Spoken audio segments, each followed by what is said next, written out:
Ahora veamos una proposición que nos dice cómo es la relación entre tres bases y cómo es la matriz de cambio de base, pero ahora de B2 a B1 con respecto a la de B1 a B2. Bueno, supongamos que tenemos tres bases de B, B1, B2 y B3. Resulta que la matriz de cambio de B1 a B3 es igual a este producto, al producto de la matriz de cambio de base de B1 por B2 y multiplicarlo por la izquierda, la matriz de cambio de base de B2 a B3. Y por otro lado, la matriz de cambio de base, pero ahora de B2 a B1, va a ser la inversa de la matriz de cambio de B1 a B2. Veamos un ejemplo rápido en R3. Tenemos ya unas bases que hemos estado trabajando. B1 es esta de aquí, B2 es esta matriz de aquí, perdón, estos vectores, y una nueva base que va a ser la canónica, que es esta de los vectores canónicos. ¿Vale? Voy a poner B gorrito. Bueno, también cuando tenemos un vector B que hemos utilizado mucho, el 1, 8, 3, sabemos sus coordenadas en la base B1, sus coordenadas en la base B2. Sabemos que en la base canónica, pues las coordenadas son exactamente el vector columna. También conocemos la matriz de cambio de base B1 a B2, la hemos calculado y lo hicimos así. ¿Recuerdan? Pusimos la matriz representando a B2 de este lado, a B1 de este lado. Aplicaba Gauss-Jordan, llegaba a la identidad y de este lado obtuve la matriz de cambio de B1 a B2 y esa fue la que obtuve. Bueno, de acuerdo a esta proporción, ¿cómo la podemos obtener? Pues la matriz de cambio de base de B1 a B2 puedo utilizar ahí una base intermedia que va a ser justamente la canónica. Voy a encontrar la matriz de cambio de base de B1 a la canónica y de la canónica a B2. Bueno, parece un poquito más de vuelta para encontrar la matriz de cambio de base de B1 a B2. Pero veamos cuál es la importancia de esto. Fíjense, cuando yo quiero encontrar la primera matriz de cambio de base, esta de este lado, coloco a la matriz, coloco a la base canónica de este lado del sistema de ecuaciones y de este lado a la matriz B1, para al final llegar a la identidad y a la matriz de cambio de base de B1 a la canónica, tal cual como ocurrió acá, nada más están con otros nombres, ¿no? En lugar de B2 estoy utilizando la matriz canónica. Pero ¿qué pasa? Cuando yo hago Gauss-Jordan, pues veo que esto ya está en su forma de la identidad. Así que esta matriz de cambio de base de B1 a la canónica resultó ser exactamente la matriz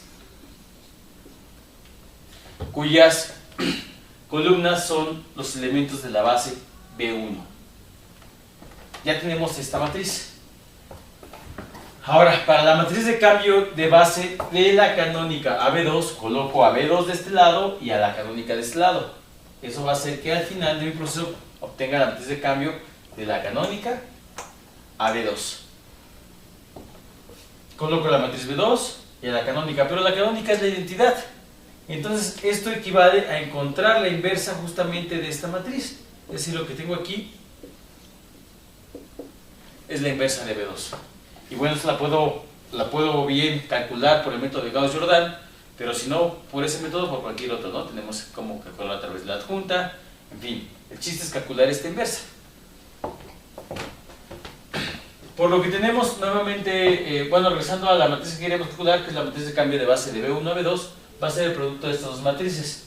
Multiplicando con cuidado, veremos que justamente coincide con aquella otra matriz. ¿Qué pasa ahora si quiero encontrar la matriz de cambio de base B2 a B1? Bueno, pues lo que tengo que hacer de acuerdo a esta proposición es simplemente encontrar la inversa de la matriz de cambio de base de B1 a B2, es decir, la inversa de esta matriz. Por ejemplo, con Gauss-Jordan o con cualquier método, encuentro la inversa. Y esa justamente va a ser la que requiero. Veamos rápidamente un ejemplo. Multipliquemos la matriz de cambio de base de B2 a B1 por el vector en términos de las coordenadas en base B1.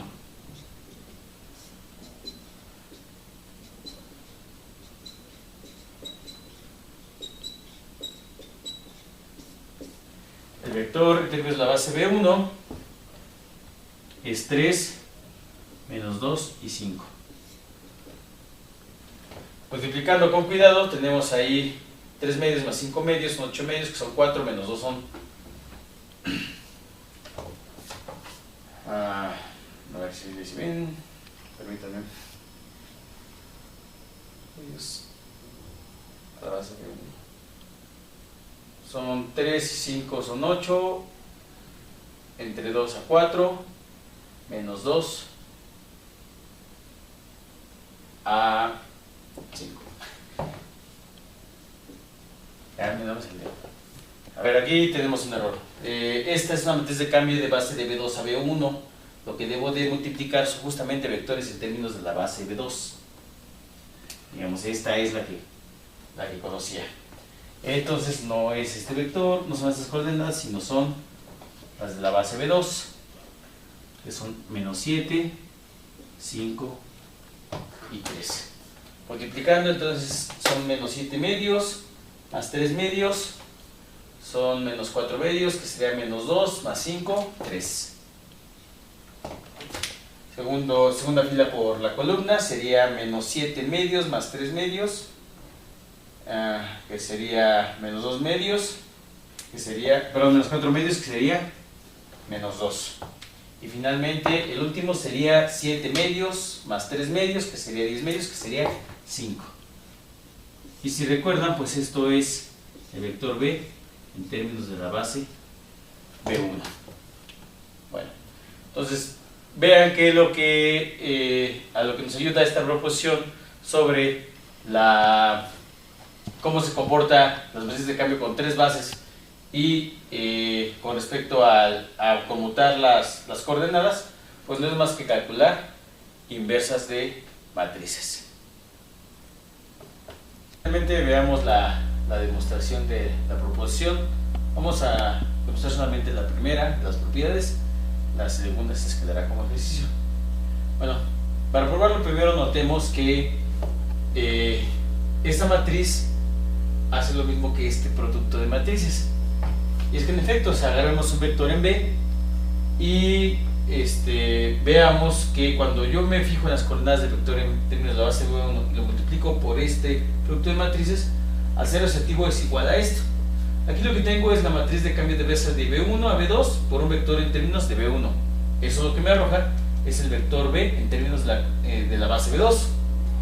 Y después este producto lo que hace es arrojarme al vector en términos de la base B3. Pero es equivalente a este producto. Aquí corrijo.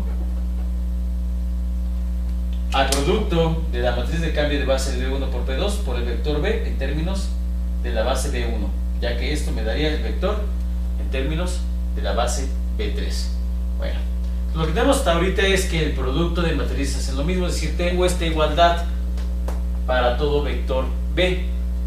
Yo sé que en las matrices no tengo cancelación, es decir, yo no puedo decir, bueno, pues esto y esto se va y son iguales. Pues no, porque esto ni siquiera es una matriz para decir que es invertible y poderla eliminar. Así que, bueno, tenemos que hacer otro tipo de razonamiento aquí.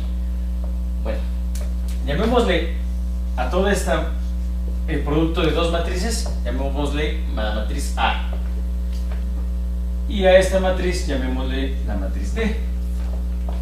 Y supongamos que A tiene estas columnas, A1, A2, hasta en esas son las columnas de ese producto. Y D tiene estas columnas, D1 hasta DN.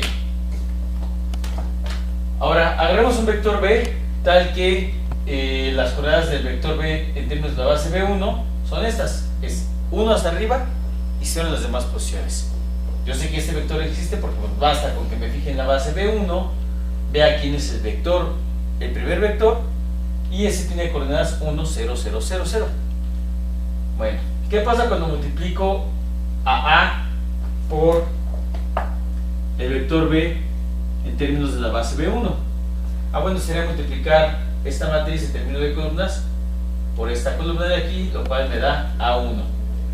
A ver si no les queda claro este producto, bájenlo a un ejemplo en particular.